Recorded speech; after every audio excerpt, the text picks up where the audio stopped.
Сәлем барлықтарыңызға. Бүгін өте қызықты тема болады видеода. Үйде розеткада 380 вольт, 390 вольт қайдан пайда болуы мүмкін? Осы видеода біз бұны талдаймыз, эксперимент жүргіземіз. Ал кеттік. Үйде 380 вольт қайдан пайда болатынын көрсету үшін міне осындай стенд жинадым. Міне бізге 3 фаза келіп тұр. Сары, жасыл, қызыл. 3 фаза. 1, 2, 3. Әр фазаның өзінің автоматы тұр. Бірінші автомат, екінші автомат, үшінші автомат. 3 автомат. Бірінші автомат сары автомат. Сары үйдің автоматы деп алайық. Сары үй. Ол розеткаға барады. Және лампочкаға, бірінші лампочкаға барады. Жасыл үйдің автоматы міне. Екінші фаза, ол лампочкаға барады. Қызыл үйдің автоматы міне, ол да лампочкаға барады. Және міне вольтметр, ол қызыл үйдегі кернеуді көрсетеді. Міне.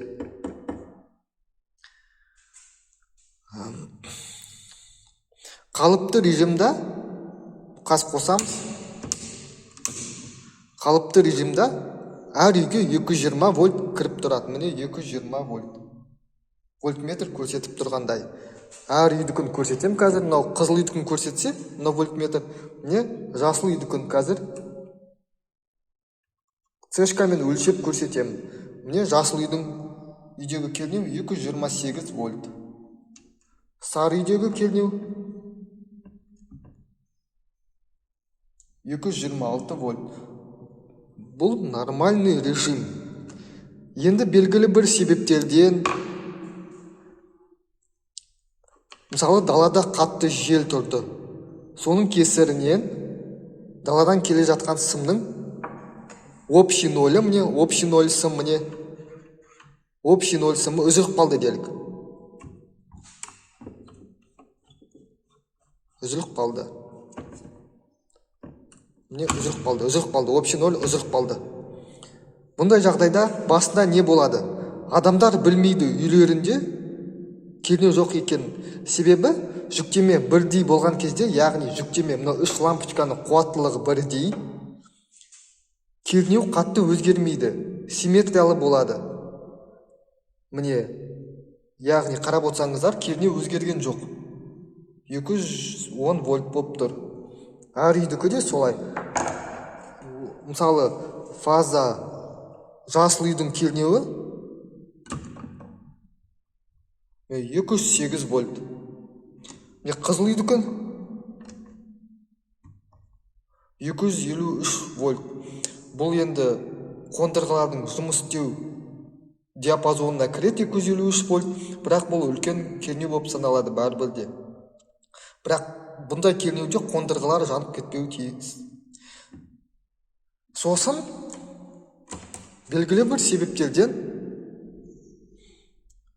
сары үйдің адамдары розеткаларына қуаттылығы жоғары қондырғаны қосады. Мысалы ретінде мен электр чайникті алдым мұндай. Қуаттылығы 2 киловатт. Қосамыз. Не болды бізде? Не өзгерді? Қарап отырсаңыз, сары үйдің лампочкасы сөніп қалды. Яғни бұл жерде кернеу өте аз деген сөз.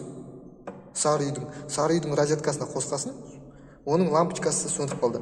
Ал жасыл және қызыл үйдің лампочкалары өте қатты жанып тұр.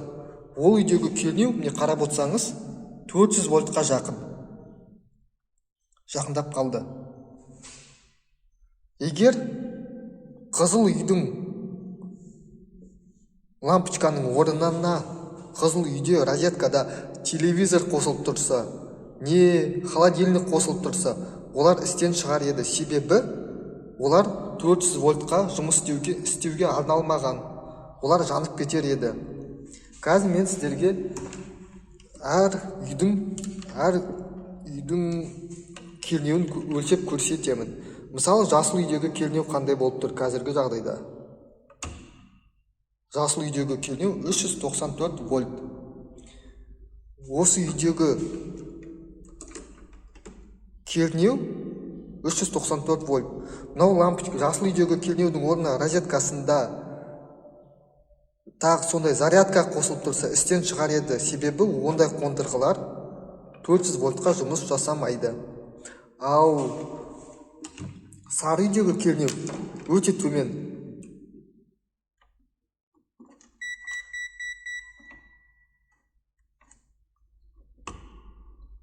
Міне, кернеу жоқ сары үйдің кернеуінде.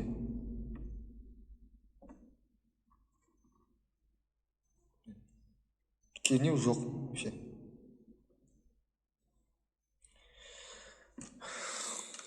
Сондықтан бұндай общий ноль үзіліп қалған жағдайда, осындай жағдайда үйде 300 вольт, 330 вольт, 380 вольт, одан да көп кернеу 400 вольт пайда болуы мүмкін. Ол өте қауіпті режим жұмысы болып табылады. Жаңағы эксперименттен көргеніңізде үйде 394 вольт пайда болды, иә? Ол өте қауіпті кернеу болып саналады. Ол біздің үйдегі электр қондырғыларды істен шығаруы мүмкін. Ондай жағдайды болдыртпау үшін бізге үйге кернеу релесі қажет. Ондайды орнату қажет, міндетті түрде. Ол өте арзан электр қондырғы болып саналмайды, бірақ ол өз ақшасын өтейді. Себебі үйдегі қымбат электр қондырғыларды телевизор сияқты немесе электрге байланысты, мысалы холодильник сияқты қондырғыларды қорғайды. Сондықтан ол қондырғыны электр кернеуін немесе кернеу релесін алу қажет деп санаймын мен өзім. Соны алғандарыңыз дұрыс болады. Ал құрметті жолдастар, достар, электроэнергетикасына байланысты кез келген сұрақ, кез келген темаға, қызықтыратын темаға байланысты сұрақтарыңыз болса, жауап беруге тырысамын, жаңа видео жазуға, шығаруға тырысамын. Комментарийда жазып көрсетіңіздер, каналға жазылыңыздар. Қазақша контент, осындай қазақша контент қаласаңыздар, комментарийда жазып көрсетіңіздер. Бұл өте маңызды мәселе. Тағы да электр монтажға байланысты болса да, кез келген сұрақтарға жауап беруге тырысамын. Рахмет сіздерге, қарағандарыңыз үшін. Сау болыңыздар.